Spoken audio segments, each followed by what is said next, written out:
گزشتہ جمعے یہ عرض کیا تھا کہ ہمارے ذمے کچھ چیزوں کے حقوق ہیں اور پھر تمام مأمورات الہیہ جو اللہ تعالیٰ کی طرف سے جو اوامر ہیں ان کو کرنے کا ایک سلیقہ ہے جس کو اس کے آداب کہتے ہیں۔ تو اگر ایک انسان اپنے ذمے جو حقوق ہیں ان کو پہچان لے اور پھر ان حقوق کو ادا کرنے کا جو طریقہ ہے ان آداب کی رعایت رکھ لے تو اس کی زندگی بڑی مثالی اور خوشگوار ہو جاتی ہے اور وہ اس چیز کو صحیح معنوں میں وصول کرنے والا بن جاتا ہے۔ دیکھیے اللہ جل شانہ نے ہم سے جو مطالبات فرمائے ہیں اس کی ایک متعین اور محدود مقدار ہمارے اختیار میں ہوتی ہے۔ یوں سمجھ لیجئے کہ اگر ہمیں بالغ ہونے کے بعد 20 سال کی زندگی ملی تو اس کا مطلب یہ ہے کہ ہمیں فجر کی تقریباً 7000 نمازوں کے جیسے ٹوکن دیے گئے۔ کوپن ہوتا ہے جیسے کسی کو دیا جاتا ہے کہ 350 فجر کی نمازیں ایک سال میں تقریباً تھوڑے بہت فرق کے ساتھ تو 10 سال میں 3500 اور اگلے 10 سال میں مزید 3500 تو 3.5 اور 3500 7000۔ ایک آدمی کو فجر کی 7000 نمازوں کا موقع اور اس کی مہلت اس کو دی گئی۔ اس میں سے اس نے کتنی ادا کی اور کتنی اس سے رہ گئی، حساب کتاب اس بات کا اس سے ہوگا کہ 7000 نمازوں میں سے جب حساب کا وقت آئے گا تو یہ اس سے پوچھا جائے گا کہ اس میں سے کتنی نمازیں اس کی پوری ہیں اور کتنی اس کی کم۔ یہ جمعے کا دن ہے، یہ اللہ جل شانہ نے اس امت کو بطور انعام عطا فرمایا ہے اور ان چند گھڑیوں میں ان کے لیے بہت ساری چیزوں کو سمیٹا ہے۔ اب یہ دن بھی زندگیوں میں محدود مقدار میں ہر ایک کو دیے گئے ہیں۔ ایک سال میں 52 جمعے آتے ہیں، تو اگر ایک شخص کی زندگی 20 سال ہے بالغ ہونے کے بعد تو گویا کہ اس کی زندگی میں 1000 جمعے کے دن آئیں گے تقریباً۔ تو ان 1000 جمعے کے دنوں میں سے کتنے دن اس نے واقعی جمعے کو وصول کیا اور جمعے کی فضیلت کو حاصل کی اور اس دن میں جو اللہ جل شانہ نے بیش بہا انعامات اس کے لیے رکھے ہیں اس کو وہ لے پایا یا اس نے اس کو ضائع کر دیا۔ ہمارے ہاں آپ دیکھیں کہ جب دنیاوی اعتبار سے سال میں کوئی دن ہوتا ہے، بعض لوگوں نے نکالے ہیں دن کہ اس دن میں سیل لگے گی، سال میں ایک دفعہ یہ دن آئے گا، تو اس دن آپ دیکھیں کہ کیا عالم ہوتا ہے بازاروں کے اندر۔ دکاندار اس کا کتنا انتظار کرتے ہیں کتنی مدت سے۔ اس پر یہ ہے کہ اس دن کتنا رش بازاروں میں ہوتا ہے اور لوگ پورے سال کی خریداریاں اس دن میں کرتے ہیں کیونکہ وہ اس کی جو فائدہ اور اس کی جو منفعت ہے وہ انسان کے بالکل سامنے ہوتی ہے۔ اس کو اسی وقت پتہ چل جاتا ہے کہ اچھا یہ چیز عام دنوں میں 500 روپے کی ملتی ہے تو اس دن مجھے 300 روپے کی مل رہی ہے تو میں اس کو وصول کروں۔ اللہ جل شانہ نے رمضان المبارک کو، لیلۃ القدر کو، جمعے کے دن کو اور 10 ذی الحجہ کو اور محرم کی 10ویں تاریخ کو، یہ دن اسی قسم کے دن رکھے ہیں جس میں انسانوں کو کم وقت کے اندر بہت زیادہ کچھ عطا کیا جاتا ہے، لیکن اس عطا سے فائدہ اٹھانے کے لیے انسان میں ایک کیفیت کا ہونا ضروری ہے جس کو یقین کی کیفیت کہتے ہیں۔ یقین ایک چیز ہے، جس کو اس کا یقین ہوگا کہ یہ چیز واقعی ایسی ہے اور یہ واقعی اللہ کا وعدہ ہے اور یہ ضرور پورا ہوگا تو وہ اس کو ضرور وصول کرے گا۔ قرآن کی آیت ہے جو میں نے آپ کے سامنے تلاوت کی، اس میں کہا گیا ہے کہ اے ایمان والو یا ایھا الذین آمنوا اذا نودی للصلاۃ، کہ جب تمہیں نماز کے لیے پکارا جائے، ندا اذان کو کہتے ہیں کہ جب اذان ہو، من یوم الجمعہ، جمعے کے دن کی، کہ جمعے کے دن کی جب اذان تمہارے کانوں میں پڑے تو فاسعوا الی ذکر اللہ، تو سعی کے دو معنی ہوتے ہیں۔ سعی کا ایک معنی ہے دوڑ پڑنا، جیسے کہ آپ عمرے کے بعد جو صفا مروہ کے درمیان چلا جاتا ہے تیز تیز، تو اس کو سعی کہتے ہیں۔ تو فاسعوا یعنی، اور دوسرا معنی سعی کا ہوتا ہے اہتمام کرنا، اس کے لیے پوری کوشش کرنا۔ تو فاسعوا الی ذکر اللہ، تو کہا گیا کہ اللہ تعالیٰ کے ذکر کی طرف مستعدی کے ساتھ اور اہتمام کے ساتھ اور ایک پابندی کے ساتھ اس کی طرف جاؤ اور اس کا اہتمام کرو۔ علماء نے لکھا ہے کہ یہ نہیں کہا گیا کہ نماز کی طرف آؤ، یہ کہا جا سکتا تھا کہ فاسعوا، جاؤ نماز کی طرف، الی الصلاۃ، کہا کہ فاسعوا الی ذکر اللہ، اللہ کے ذکر کی طرف۔ تو اس کی وجہ یہ بیان کی ہے کہ جمعے کا خطبہ جمعے کی نماز کا حصہ ہے، اور علماء نے لکھا ہے کہ یہ جمعے کی نماز ظہر کی نماز کی جگہ پر ہے، تو ظہر کی نماز کی تو 4 رکعتیں ہیں، تو جمعے کی رکعتیں 2 کیوں؟ ہونا یہ چاہیے تھا کہ جمعے کی بھی 4 رکعتیں ہوتی جیسے ظہر کی 4 رکعتیں۔ تو انہوں نے کہا کہ جو 2 خطبے ہیں عربی میں جو بولے جاتے ہیں، جس کے درمیان میں امام بیٹھتا بھی ہے، یہ 2 خطبے ہوتے ہیں، یہ 2 خطبے جمعے کی 2 نمازوں کا متبادل، 2 رکعتوں کا، اور جیسے 2 رکعتوں کے درمیان بیٹھا جاتا ہے ایسے ہی دونوں خطبوں کے درمیان بیٹھا بھی جاتا ہے۔ تو گویا کہ 2 رکعتیں وہ 2 خطبے ہیں، اور 2 رکعتیں وہ ہیں جو ہم پڑھتے ہیں جمعے کی نماز میں۔ اس آیت کے بعد ایک اگلی آیت ہے جس کے شان نزول میں مفسرین نے لکھا ہے کہ پہلے رسالت مآب صلی اللہ علیہ وسلم کے زمانے میں جمعے کی ایک ہی اذان ہوا کرتی تھی۔ آپ کو شاید یہ بات پتا ہو کہ اذان جمعہ کے بعد خرید و فروخت کرنا اور کچھ لینا دینا یا اپنی ملازمت کا کام کرنا یا جمعے کی تیاری کے علاوہ کسی بھی عمل میں مشغول ہونا ناجائز ہے۔ یہ مسئلہ امید ہے کہ آپ سب کو معلوم ہو۔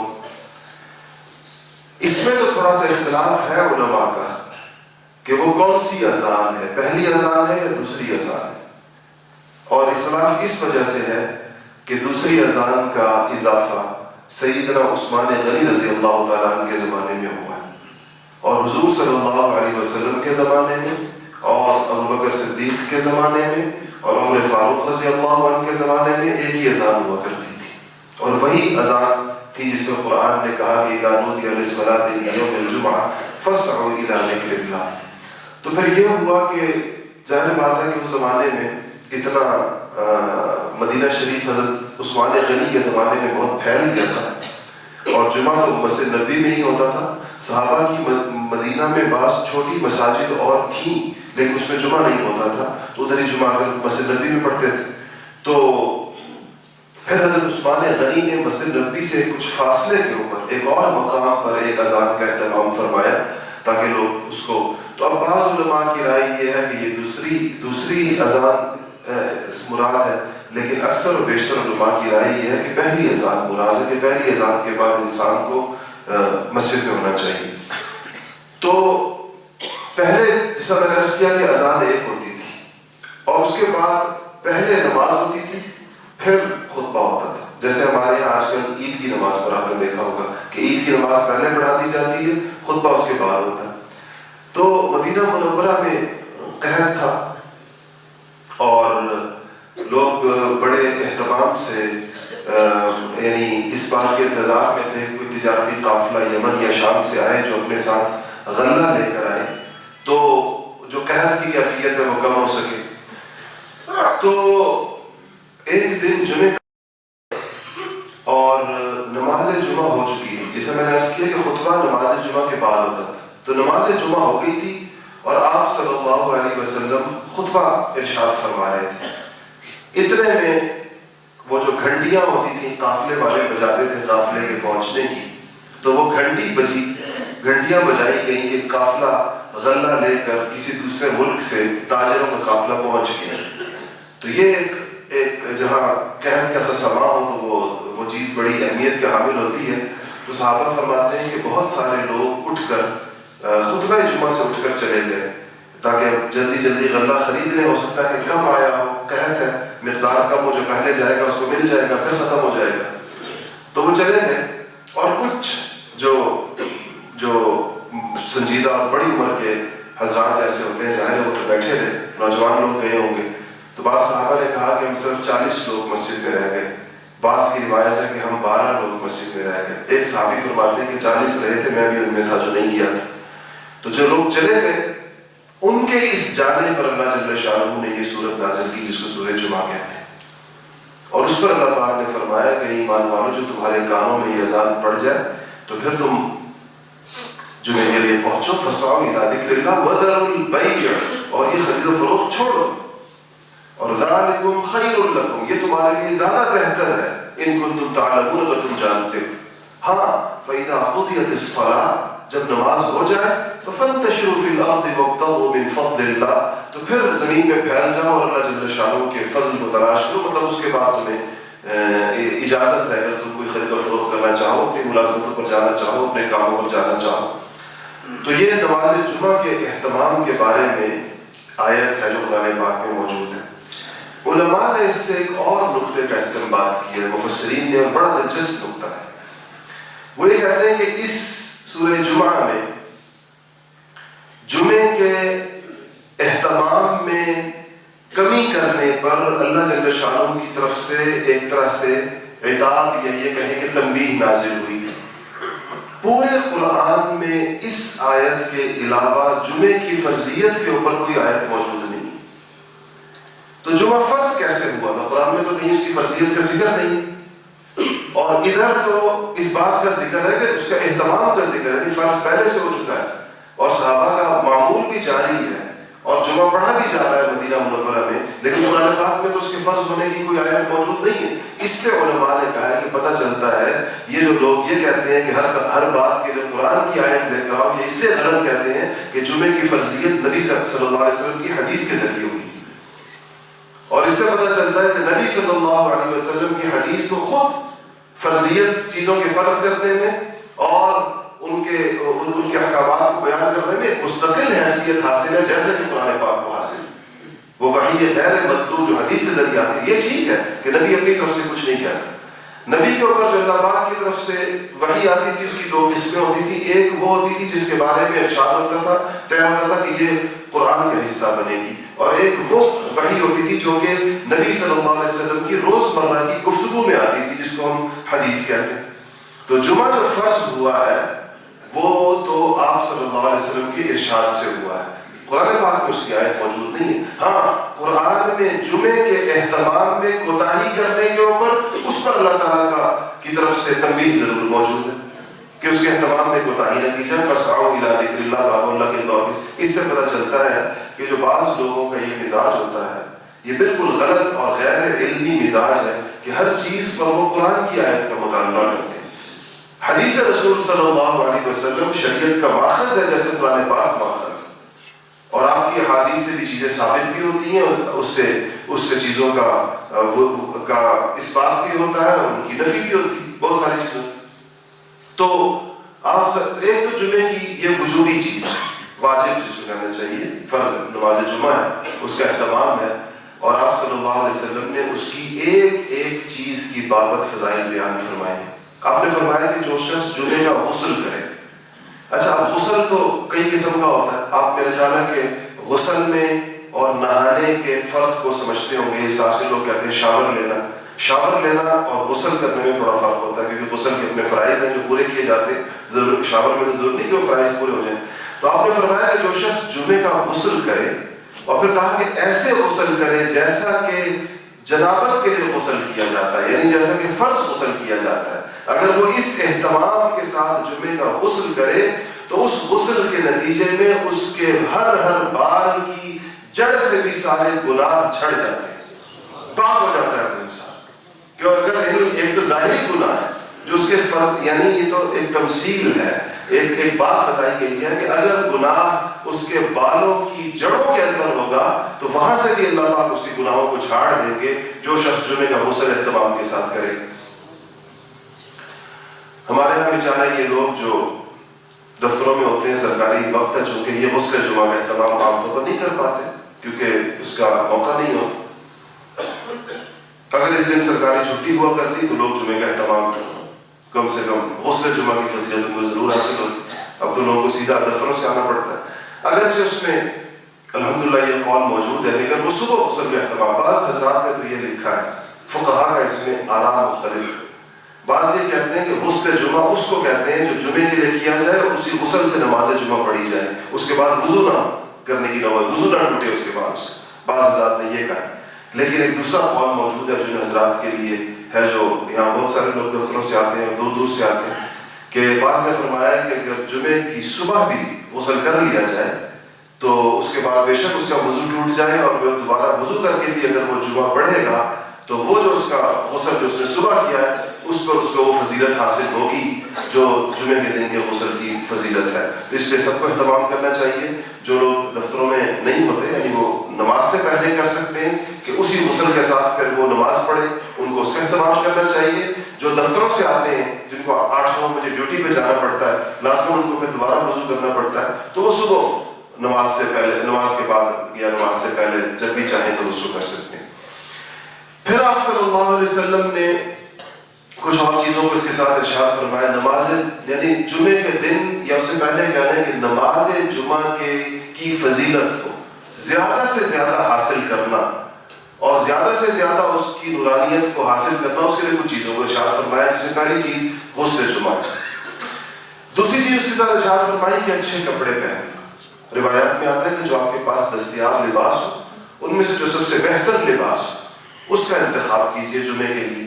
تو اس سے پتہ چلتا ہے کہ جمعے میں پھر لباس میں پھر خوشبو لگانے کا، اور خوشبو کے اہتمام کی وجہ یہ ہے اور اس کی اتنی فضیلت بیان ہوئی ہے کہ چونکہ لوگوں کی ایک بڑی تعداد موجود ہوتی ہے، جیسے آپ لوگ اس پورے ہال میں کنجسٹڈ بیٹھے ہیں، اس میں اگر خدا نہ خواستہ ایک دوسرے کے پسینے کی بدبو انسان کو آئے تو ایک ایذا ہے. در حقیقت جو اس کی حکمتیں ہیں، یہ جو اس غسل کی اور یہ خوشبو لگانے کی، یہ دوسرے مسلمان کو تکلیف سے بچانے کے لیے کہ جب انسان غسل کر کے آئے اور وہ خوشبو لگتے ہیں. یہ دور تو نہیں ہر جگہ ہوتا نا کہ مسجدوں میں اے سی لگے ہوئے ہیں اور اس طرح کھڑکیاں ہیں اور کھلی ہوا ہے. آپ اس کا بھی تصور کریں کہ انتہائی گرم علاقے جہاں پر پسینے میں انسان شرابور ہو جاتا ہے 2-4 منٹ میں، اور نہ پنکھا ایجاد ہوا ہے اور نہ ایئر کنڈیشن موجود ہے اور نہ ٹھنڈک کا کوئی سامان موجود ہے اور نہ ہر جگہ ایسی ہوادار مسجدیں ہوں گی. بہت سی مسجدیں ایسی ہوتی ہیں جہاں پر کھڑکیاں نہیں ہوتی، جہاں پر روشن دان نہیں ہوتے، لوگ ضرورت کے تحت ان عمارتوں میں بھی نمازیں پڑھ رہے ہوتے ہیں. تو وہاں اگر لوگ جمع ہو جائیں جمعے کے لیے اور نہ غسل جمعہ کا اہتمام ہو نہ خوشبو کا اہتمام ہو تو کتنی ایک دوسرے سے بعض اوقات اذیت پہنچنے کا اندیشہ ہے.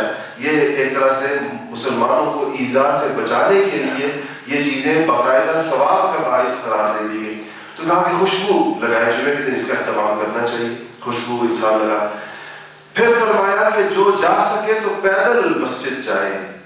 پیدل جمعے کے لیے جانے والے کا ثواب زیادہ ہے جو پیدل رہے گا، اور ہر قدم پر، ویسے بھی نمازوں پر پیدل آنے والوں کے لیے ہر قدم پر نیکی ہے، لیکن جمعے کے اوپر پیدل جانے والوں کے لیے بڑے بیش بہا ان کے ایک قدم کے اوپر مختلف روایات کے اندر بے انتہا ثواب کا ذکر ہے کہ جو ہر قدم کے اوپر ان کو ملے گا. بعض روایات میں ہر قدم پر 1 سال کے گناہوں کی معافی کا ذکر ہے کہ جمعے کے دن جو شخص پیدل جائے کرتا. پھر یہ فرمایا گیا کہ سب سے پہلے جائے. جو شخص نماز جمعہ کے لیے مسجد میں سب سے پہلے داخل ہوگا، حدیث میں آتا ہے کہ اس کو 1 اونٹ اللہ کے راستے میں صدقہ کرنے کا ثواب ملے گا. جیسے اس نے 1 اونٹ کاٹ کر غریبوں اور مسکینوں کو کھلا دیا تو جو اس کا ثواب ہے وہ سب سے پہلے آنے والے کو ملے گا. اور فرمایا کہ جو اس کے بعد دوسری گھڑی میں آئے گا، ایک روایت میں گھڑی ہے، اس کا مطلب یہ ہے کہ اچھا اس کا اگر اس کو گھڑی کے معنی میں لے لیا جائے تو گھڑی 18 سے 20 منٹ کی ہوتی ہے، تو اس کی تعبیر یہ ہو سکتی ہے کہ پہلے 15-18 منٹوں میں آنے والوں کے میں سے ہر ایک کے لیے اونٹ کا ثواب ہونا چاہیے جو مسجد میں پہلے 15-18 منٹ پہ آتے ہیں۔ دوسری گھڑی کا ذکر ہے کہ جو دوسری گھڑی میں آئیں گے تو ان کے لیے ایک گائے صدقہ کرنے کا ثواب ہے، اور جو تیسری گھڑی میں آئیں گے تو ان کے لیے ایک مینڈھا، حدیث میں آتا ہے کہ سینگوں والی بکری ذبح کرنے کا اس کے لیے ثواب ہے، اور گھڑی میں آئیں گے ان کے لیے مرغی صدقہ کرنے کا ثواب ہے، اور 5ویں گھڑی میں آنے والوں کے لیے انڈا صدقہ کرنے کا ثواب ہے۔ یہ حدیث میں آتا ہے۔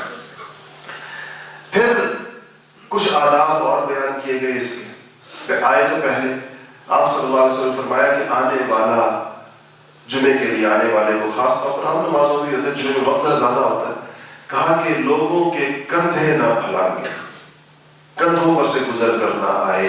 اس بارے میں ایک بڑی سخت روایت بھی ہے کہ اگر کوئی شخص، ترمذی اور ابن ماجہ کی روایت ہے کہ نبی کریم صلی اللہ علیہ وسلم نے فرمایا کہ جو شخص جمعے کے دن جامع مسجد میں جانے کے لیے لوگوں کی گردنیں پھلانگے گا تو اس سے جہنم کی طرح کا پل بنایا جائے گا، جہنم کی طرف کے لوگ اس کے اوپر سے گزر کر جہنم میں بھیجے جائیں گے، کہ جیسے اس نے دنیا کے اندر لوگوں کے اوپر سے گزر کر آیا تو قیامت میں اس کو پل کی طرح اسٹریچ کر دیا جائے گا اور جہنمیوں کو اس کے اوپر سے گزار کر جہنم کی طرف بھیجا جائے گا۔ سخت وعید ہے، اس لیے کہا کہ کسی کو تکلیف نہ، ایذا نہ۔ بعض لوگ دو لوگوں کے درمیان آ کر اس طرح بیٹھ جاتے ہیں کہ دونوں کو مشقت میں ڈال دیتے ہیں، جو ان کے دائیں ہوتے ہیں اور جو ان کے بائیں ہوتے ہیں۔ جمعے کے دن اس سے بہت زیادہ احتیاط کرنی چاہیے۔ بعض لوگ آتے بہت دیر سے ہیں لیکن ان کی خواہش ہوتی ہے کہ وہ مین ہال میں آ جائیں، تو بعض اوقات کسی کے بالکل اوپر آ کر بیٹھ جاتے ہیں یا کسی کے بالکل سامنے آ کر بیٹھ جاتے ہیں کہ اس اگلے بندے۔ تو جمعے میں یہ بہت اہتمام ضروری ہے کہ کیونکہ حدیث شریف میں جتنے فضائل بیان کیے گئے ہیں اس کے ساتھ یہ شرط لگائی گئی ہے کہ یہ کسی کو تکلیف نہ پہنچائے، یہ کسی کو ایذا نہ دے۔ شرط یہ ہے جمعے کی فضیلت کے حصول کے لیے۔ تو دوسری اس میں یہ آیا کہ وہ آ کر جہاں اس کو جگہ مل جائے وہاں بیٹھ جائے۔ تیسری بات یہ فرمائی کہ خاموش رہے، خطبے کے دوران بالکل خاموش رہے۔ حتیٰ کہ حدیث میں آتا ہے کہ اگر بعض روایت، پرانے زمانے میں یہ قالین تو نہیں ہوتے تھے، تو مسجدوں میں صفوں کی جگہوں پر کنکریاں بچھائی جاتی تھی، کہ ان کنکریوں سے نہ کھیلے۔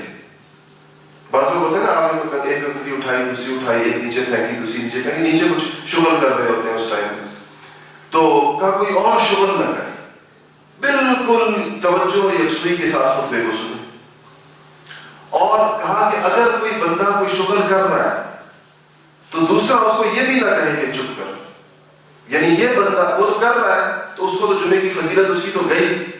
تو کہا کہ جو حدیث میں آتا ہے کہ جس نے آنے کے بعد ادھر ادھر مشغولیت کی اس کو جمعے کی فضیلت حاصل نہیں ہوگی خطبے کے دوران۔ تو اگر کہا کہ کسی نے اس کو سمجھانے کے لیے کہہ دیا کہ بھائی چپ کر جاؤ یا نہیں کرو، تو کہا اس نے ایک بڑا لغو کام کیا۔ حدیث میں آتا ہے لغو کام کیا، فضول کام کیا اس بندے نے، اس نے اس کے جمعے کی وجہ سے اپنا جمعہ بھی خراب کیا۔ اس قدر اہتمام ہے اس بات کا کہ اس دوران مسلمان، یعنی اس ساری آپ پوری احادیث کو اس باب میں جو کچھ جمع ہے اس میں اکٹھا کریں گے تو آپ کو پتہ چلے گا کہ اہتمام اہتمام اہتمام، اس کو عام نماز نہ سمجھا جائے۔ عام نماز بھی کوئی ایسی اہتمام والی چیز نہیں ہے، عام نماز کا بھی اہتمام ہے، خذوا زینتکم عند کل مسجد، قرآن نے کہا پورے اہتمام کے ساتھ ہر نماز کے ساتھ جایا کرو۔ لیکن جمعے کی جو خصوصیت ہے، جو اللہ تعالیٰ نے اس کو ایک الگ سے مقام عطا فرمایا ہے، اس کا احساس انسان کی ہر چیز سے ہوتا ہو کہ آج یوم جمعہ ہے اور مجھے اس کی زیادہ سے زیادہ فضیلت کو حاصل کرنی ہے، اس کرنا ہے۔ اس کے بعد حدیث شریف میں آتا ہے کہ یہ جب جائے جمعے کی طرف اور آنا شروع کر دے، تو کہتے ہیں کہ جب فرشتے مسجد کے دروازے کے اوپر کھڑے ہوتے ہیں، روایت، اور یہ روایت بخاری شریف میں بھی ہے اور مسلم میں بھی ہے، اور کہا کہ یہ آنے والوں کے نام نوٹ کرتے ہیں۔ ایک ان کے پاس رجسٹر ہوتا ہے فرشتوں کے پاس، جمعے کی حاضری لگا رہے ہوتے ہیں، اٹینڈنس جیسے ہوتی ہے۔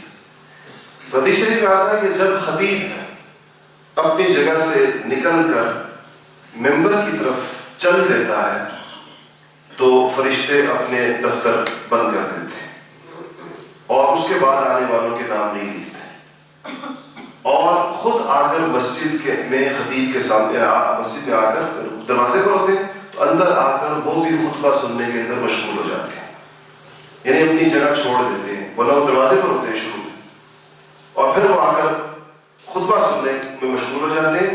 اس کے بعد آنے والوں سے جمعے کی فرضیت تو ادا ہو جائے گی، فضیلت حاصل نہیں ہوگی۔ ایک فرضیت ہے جمعہ اور ایک فضیلت ہے۔ آپ صلی اللہ علیہ وسلم نے فرمایا کہ جس شخص نے 3 جمعے بغیر کسی عذر کے، جمعہ چھوڑنے کا عذر کیا ہے؟ بیماری ہے، سفر ہے، مسافر پر جمعہ نہیں ہے، خواتین پر جمعہ نہیں ہے، بیمار پر جمعہ فرض نہیں ہے، اگر بیمار ہے تو اپنے گھر میں ظہر پڑھ سکتا ہے اگر وہ مسجد چل کر نہیں جا سکتا، لیکن فرمایا کہ جو شخص بغیر کسی عذر کے 3 جمعے اس نے نہیں ادا کیے تو اس کے دل پر اللہ جل شانہ کی طرف سے ایک مہر لگا دی جائے گی۔ اس مہر، دل پر مہر کا کیا مطلب ہوتا ہے؟ دل پر مہر کا مطلب یہ ہے کہ اس دل پر پھر خیر کی بات اثر نہیں کرتی۔ دنیا جہان کی نصیحت اس کے سامنے آپ کرتے رہیں، پورا کا پورا قرآن اس کو پڑھ کے سنا دیں، ہزاروں حدیثیں اس کو پڑھ کے سنا دیں، اس کا دل ٹس سے مس نہیں ہوگا۔ یہ دل کی قساوت ہے جو دل پر مہر ہے، اور 3 جمعے چھوڑنے والے کے اوپر یہ لگ جاتی ہے۔ حدیث شریف میں تو ایک تو یہ کہا کہ یہ تو نماز جمعہ کے اہتمام کی بات ہوگی، جس میں ضروری باتیں تھی میں نے آپ کو بتا دی، اور یہ ساری کی ساری احادیث۔ کچھ چیزیں آپ صلی اللہ علیہ وسلم نے اس جمعے کے ساتھ جوڑ کر کچھ اور بھی بیان فرمائی ہیں خصوصیت کے ساتھ، جن میں سے ایک یہ ہے کہ آپ نے فرمایا کہ جمعے میں کثرت سے درود شریف پڑھا کرو، کیونکہ تمہارا درود مجھ تک پہنچایا جاتا ہے۔ صحابہ نے کہا یا رسول اللہ، ابھی تو مطلب جب آپ دنیا سے تشریف لے جائیں گے تو آپ کا تو جسد مبارک شاید دیگر مردوں کی طرح زمین میں بوسیدہ ہو جائے، تو آپ کو کیسے پتا چلے گا کہ ہم نے آپ پر درود پڑھا ہے جو آپ کو پہنچایا جائے گا آپ کی دنیا سے چلے جانے کے بعد؟ تو فرمایا کہ ان اللہ حرم علی الارض ان تأکل اجساد الانبیاء، اللہ جل شانہ نے زمین پر یہ بات حرام کر دی ہے کہ نبیوں کے جسم کو کھائے، کہ نبیوں کا جسم صحیح سالم موجود ہوتا ہے، اور یہاں سے جو لوگ درود شریف پڑھتے ہیں تو فرشتوں کے ذریعے اللہ جل شانہ نبی پاک صلی اللہ علیہ وسلم کی بارگاہ تک اس کو پہنچا دیتے ہیں، اور روزہ مبارک پر، روزہ شریف پر جو لوگ درود شریف پڑھتے ہیں نبی صلی اللہ علیہ وسلم اس کو خود سنتے ہیں، اور صرف یہ نہیں کہ خود سنتے ہیں بلکہ جس کو چاہتے ہیں اس کو اس کا جواب بھی عنایت فرماتے ہیں۔ تو آپ نے فرمایا کہ جمعے کے دن میرے اوپر کثرت سے درود پڑھا کرو، یہ خاص دن ہے۔ بعض روایات میں اس اہتمام کے بارے میں کہ کس طرح ہو، بعض حضرات کی تو یہ رائے بھی ہے کہ جمعے کے دن جو اور پیر کے دن جو درود شریف پڑھا جاتا ہے وہ آپ براہ راست سنتے ہیں اور باقی دنوں میں فرشتے پہنچاتے ہیں، لیکن اہل سنت والجماعت کے ہاں جو متفقہ بات ہے وہ یہ ہے کہ دور سے درود شریف پڑھنے والے کا درود اللہ جل شانہ فرشتوں کے ذریعے آپ کی خدمت میں پہنچوا دیتے ہیں، اور قریب سے روزہ شریف کے اوپر بعض نے لکھا ہے کہ قریب سے کیا مراد ہے، کیا معاجہ شریف مراد ہے، معاجہ روزہ مبارک کے سامنے؟ بعض نے لکھا ہے کہ نہیں، جو بھی حدود ہوگی مسجد نبوی کی اس میں کہیں سے بھی کوئی کھڑے ہو کر درود شریف پڑھے گا وہ نبی صلی اللہ علیہ وسلم تک براہ راست پہنچے گا اور آپ اس کو سماعت فرمائیں گے۔ اس سے بڑی بات آپ سوچیں کیا ہو سکتی ہے کہ ایک شخص کی لبوں سے درود نکلے اور نبی صلی اللہ علیہ وسلم خود اس کو سن رہے ہیں، یا جو اس کے نام کے ساتھ پہنچایا جائے۔ اگر میں نے درود شریف پڑھا تو جو فرشتے پیش کریں گے آپ صلی اللہ علیہ وسلم کی خدمت اقدس میں تو بتائیں گے کہ عدنان ابن عبداللہ نے آپ کے لیے درود شریف کا تحفہ بھیجا ہے رسول اللہ۔ کتنی بڑی چیز ہے اور کتنی بڑی بات ہے کہ آپ کے لیے یہ تحفہ ہے۔ یہ ہم اگر اس سے محروم ہو جمعے کے دن تو واقعی محرومی ہے یا نہیں؟ کہ درود جمعہ پورا گزر جائے اور ہمیں درود شریف پڑھنے کی توفیق ہی نہ ملے، ہمیں موقع ہی نہ ملے اس بات کا۔ اور خدا جانے زندگی کتنے جمعے اس طرح گزر گئے۔ ہم نے اللہ والوں کو دیکھا کہ جمعے کے دن اتنی بڑی بڑی مقدار میں، کسی کا معمول 20,000 دفعہ پڑھنے کا ہے، کسی کا معمول 30,000 دفعہ پڑھنے کا ہے، ہر ایک نے اپنے لیے کوئی نہ کوئی مقدار متعین کی ہوتی کہ میں اس جمعے میں اتنا درود شریف انشاءاللہ پڑھوں گا. تو ایک تو آپ لوگ یہ نیت کر لیں کہ ہر جمعے کے دن اپنے لیے ایک مقدار متعین کر لیں کہ میں انشاءاللہ جمعے کے پورے دن میں صبح سے لے کے شام تک مغرب کی نماز سے پہلے مغرب پر جمعہ ختم ہو جاتا ہے، مغرب کی نماز سے پہلے میں اتنی مقدار میں درود شریف ضرور پڑھوں گا انشاءاللہ. آخری بات اور وہ یہ کہ صحابہ نے فرمایا کہ بے شمار صحابہ سے روایت ہے کہ آپ صلی اللہ علیہ وسلم نے فرمایا کہ جمعے کے دن کی ایک فضیلت یہ ہے کہ اس میں ایک ایسی گھڑی آتی ہے، ایک ایسا وقت آتا ہے جس کو ساعت اجابت کہتے ہیں. ساعت گھڑی کو کہتے ہیں اور اجابت قبولیت کو کہتے ہیں. اس کو قبولیت کی گھڑی کہتے ہیں کہ اس گھڑی میں جس نے جو دعا مانگی اللہ جل شانہ قبول فرما لیتا ہے. اب یہ گھڑی جمعے میں ہے اور یہ اسی طرح اس کے بارے میں روایات مختلف ہیں جیسے شب قدر کی تعیین کے بارے میں روایات مختلف ہیں. اس قسم کی چیزوں کو متعین کر کے نہیں بتایا جاتا تاکہ لوگ پھر اس متعین چیز پر جم جائیں گے، باقی اوقات کو چھوڑ دیں گے. اس کو ایک لمبے وقت کے حصے میں کیا جاتا ہے تاکہ لوگ پورے دن میں اس کو تلاش کریں اور اس کا اہتمام کریں. تو مختلف روایات ہیں. دو صحابہ ایسے ہیں جو پہلے یہودی تھے اور بعد میں مسلمان ہوئے، کعب احبار اور عبداللہ ابن سلام. یہ دونوں تورات کے بہت بڑے عالم تھے. یہ فرماتے ہیں کہ تورات میں بھی جمعے کی اس گھڑی کا ذکر ہے، اور تورات میں جو اس گھڑی کا ذکر ہے جمعے کی، وہ جمعے کی آخری ساعت ہے جب جمعہ جا رہا ہوتا ہے، یعنی مغرب کی نماز سے 15-20 منٹ پہلے. وہ کہتے ہیں اس گھڑی. تو سیدنا ابو ہریرہ رضی اللہ تعالیٰ عنہ نے کہا کہ تو حضرت عبداللہ ابن سلام نے کہا کہ یہ وہ والی گھڑی ہے، آخری قبولیت والی گھڑی جمعے کے آخر میں. تو حضرت ابو ہریرہ رضی اللہ تعالیٰ نے کہا کہ ہمیں اس پہ اشکال یہ ہے کہ نبی صلی اللہ علیہ وسلم نے فرمایا کہ جو اس گھڑی کو پائے اور نماز میں مشغول ہو تو اس کے لیے یہ فضیلت ہے. تو وہ گھڑی تو نماز کا ٹائم نہیں ہے، عصر سے لے کے مغرب تک تو نماز نہیں ہوتی، نوافل کا وقت نہیں، عصر کی نماز ہو چکی ہوتی ہے. تو عبداللہ ابن سلام نے عجیب جواب دیا. انہوں نے کہا کیا رسول اللہ صلی اللہ علیہ وسلم نے یہ نہیں فرمایا کہ جو شخص نماز کے انتظار میں ہو وہ ایسا ہے جیسا نماز میں ہو؟ تو کہا جو مغرب کے لیے آ گیا ہے اور اس گھڑی کو مسجد میں پا لیا ہے، نماز مغرب کے انتظار میں ہے، تو حکماً تو وہ بھی نماز میں ہی. اس لیے اس روایت کا اس میں اختلاف نہیں واقع ہوتا کہ وہ گھڑی ہے. یعنی بعض حضرات کی رائے یہ ہے، اس میں کوئی 40-45 اقوال ہیں کہ یہ کون سا وقت. بعض کی رائے یہ ہے کہ خطیب کے نماز جمعہ کے لیے مسجد میں داخل ہونے سے لے کر نماز جمعہ کے اختتام تک یہ اس وقت کے اندر وہ گھڑی موجود ہے جو ابھی چل رہا ہے. بعض کی رائے یہ ہے کہ یہ جمعے کی رات میں تہجد کے وقت کی گھڑی ہے، اور بعض کی رائے یہ ہے کہ یہ جمعے کی اشراق کے وقت کی گھڑی ہے. بعض کہتے ہیں کہ فجر کی نماز کے بعد کی گھڑی ہے. بعض کہتے ہیں کہ جو امام 2 خطبے دیتا ہے، ان 2 خطبوں کے درمیان جب وہ بیٹھتا ہے یہ وقت اس دعا کا ہے جو دل میں کرنی چاہیے، زبان سے نہیں. بعض کہتے ہیں نماز جمعہ کا جب سلام پھیرا جاتا ہے اس کے بعد جو دعا ہوتی ہے وہ گھڑی اس وقت کے اندر ہے. تو مختلف اس کے بارے میں اقوال ہیں، لیکن ان سارے اقوال میں سے جو سب سے مضبوط قول سمجھا جاتا ہے، جس پر سب سے زیادہ حضرات کا اتفاق ہے، وہ یہ ہے کہ وہ جمعے کے دن کی آخری گھڑی ہے. غروب آفتاب سے 15-20 منٹ پہلے کا جو وقت ہوتا ہے یہ وقت خاص دعاؤں کے لیے. ویسے جمعے کی عصر سے لے کر مغرب تک کا جو وقت ہے اگر کسی کو توفیق ملے تو یہ گھنٹہ سوا گھنٹہ یہ خالص دعاؤں کا ہے. گھروں میں خواتین کو بھی اس کا اہتمام کرنا چاہیے، اور ہمیں مردوں کو مسجد میں آنے کی کوشش کرنی چاہیے جہاں پر بھی ہو، اس وقت کو دعاؤں کے لیے خاص طور پر مخصوص کر دینا چاہیے. تو یہ جو جمعے کا دن عرض کرنے کا مقصد یہ تھا کہ جمعے کا دن مسلمانوں کو ایک نعمت کی صورت میں دیا گیا ہے، اور اس کو زیادہ سے زیادہ وصول کرنے کے لیے نبی کریم صلی اللہ علیہ وسلم نے اس قدر تفصیلات اس کی بیان فرمائی ہیں. اللہ جل شانہ مجھے اور آپ کو اس دن کی برکتیں بھی عطا فرمائے اور اس دن میں کی جانے والی دعاؤں کو قبول فرمائے. وآخر دعوانا الحمدللہ رب العالمین.